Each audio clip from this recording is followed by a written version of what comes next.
கௌரிஸ் குழம்புல இன்னைக்கு என்ன வீடியோன்னு பார்க்கலாங்களா? வாங்க. இன்னைக்கு மீன் குழம்பு வைக்கிறத பற்றி தான் நான் ஒரு வீடியோ போட போகிறேன். வாங்க எப்படி பண்ணுறதுன்னு பார்ப்போம். 1/2 கிலோ மீன், சங்கரா மீன் எடுத்துருக்குறேங்க, 1/2 கிலோ. அப்புறம் இதுக்கு வெங்காயம், இது வதக்கிறதுக்காக பெரிய வெங்காயம், ஒரு பெரிய வெங்காயம், இவ்வளோ பெரிய வெங்காயம் கட் பண்ணி வச்சுருக்கிறேன். தக்காளி, இவ்வளோ பெரிய தக்காளி 2 தக்காளி கட் பண்ணி வச்சுருக்கிறேன்.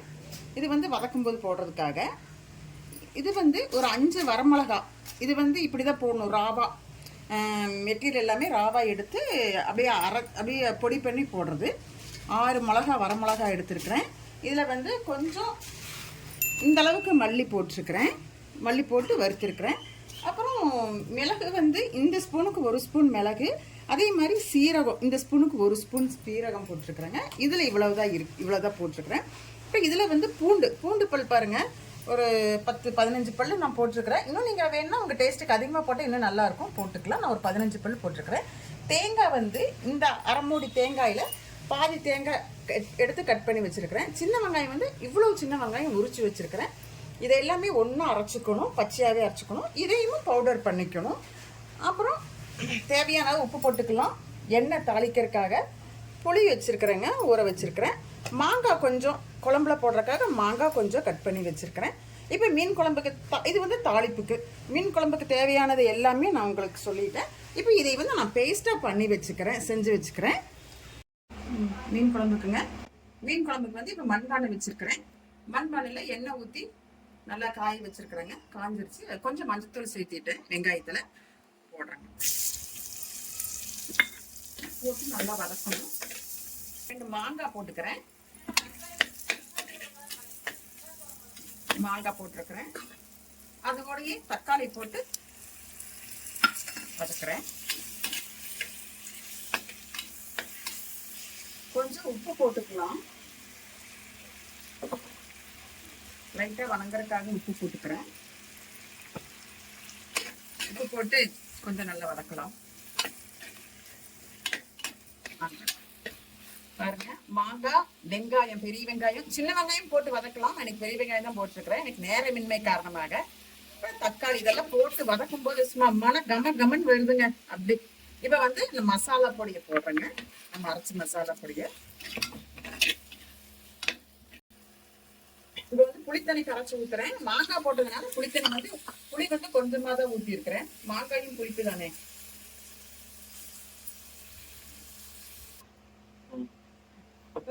புளி கரைச்சி ஊத்தின உடனே, மசால் புளி கரைச்சி எல்லாம் ஊத்தின உடனே தேங்காய் அரைச்சதையும் ஊத்திடுறேன். ஏன்னா தேங்காய், வெங்காயம், பூண்டு இதெல்லாமே பச்சையா அரைச்சது தானே, அந்த வாசம் போகணும். அதனால அப்பவே ஊத்திடலாம். ஊத்தி ஒரு 10 நிமிஷம் நல்லா கொதிக்க வைப்போம். அப்புறமா பார்ப்போம். இப்ப இதுல நீங்க தேவையான அளவு தண்ணி ஊத்திக்கோங்க. கொஞ்சம் கெட்டியா வேணா கெட்டியா வச்சுக்கோங்க, இல்ல தனியா வேணா தண்ணி இன்னும் கொஞ்சம் ஊத்திக்கோங்க. ஊத்திட்டு ஒரு 15 நிமிஷம் வேகட்டும். அந்த மசாலா வாசம் எல்லாம் போகும். மூடி வச்சிடலாம். குழம்பு நல்லா கொதிச்சு அந்த பச்சை வாசமெல்லாம் போயாச்சு. நீங்கள் உப்பு காரம் எல்லாமே பார்த்துக்கோங்க. உப்பு பத்தலைன்னா கொஞ்சம் போட்டுக்கோங்க. நான் கொஞ்சம் 2 பச்சை மிளகா அப்புறமா கடைசியாக போட்டிருக்கிறேன். பத்தலை, காரம் பத்தலைன்ட்டு 2 வரமிளகா பொடியும் போட்டிருக்கிறேன். இப்போ மீன் எடுத்து போடலாம். மீன் கசங்காமல் இப்படி தான் போடணும்.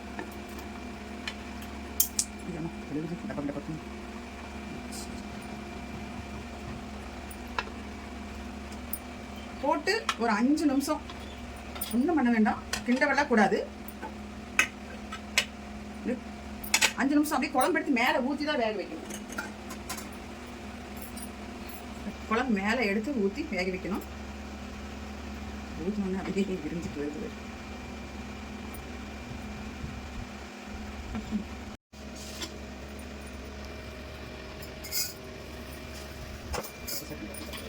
மீன் குழம்பு இப்போ தாளிச்சிடலாம். எண்ணெய் ஊற்றிருக்கிறேன், கல்லெண்ணெய் ஊற்றிருக்கிறேன், வெந்தயம், பெருஞ்சீரகம்,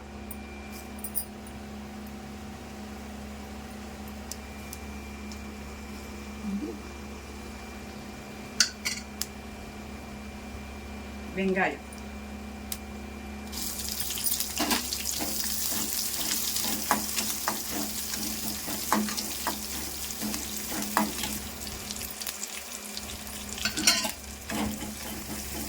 அளவுக்கு தாளிச்சாச்சு. தாளிச்சு குழம்புல ஊற்றிட வேண்டியதுதான்.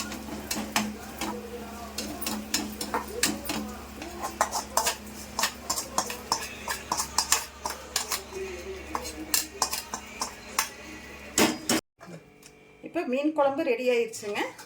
சங்கரா மீன் குழம்பு. எனக்கு என்னோடய ஸ்டைலில் நான் வந்து உங்களுக்கு செஞ்சு காமிச்சிருக்கிறேன். நீங்களும் இதே மாதிரி செஞ்சு பாருங்கள். செஞ்சு பார்த்துட்டு எப்படி டேஸ்ட்டாக இருக்குன்னு சொல்லி எனக்கு கமெண்டில் சொல்லுங்கள். இது ஏதாவது தெரியாதவங்களுக்கு ஏதாவது ஷேர் பண்ணணும்னா ஷேர் பண்ணி பாருங்கள், எனக்கு கமெண்ட் பண்ணுங்கள். அப்படியே கௌரிஸ் ஹோம் சேனலை சப்ஸ்கிரைப் பண்ணிவிட்டு பாருங்கள். நான் உங்களை அடுத்த வீடியோவில் பார்க்குறேன். நன்றி, வணக்கம்.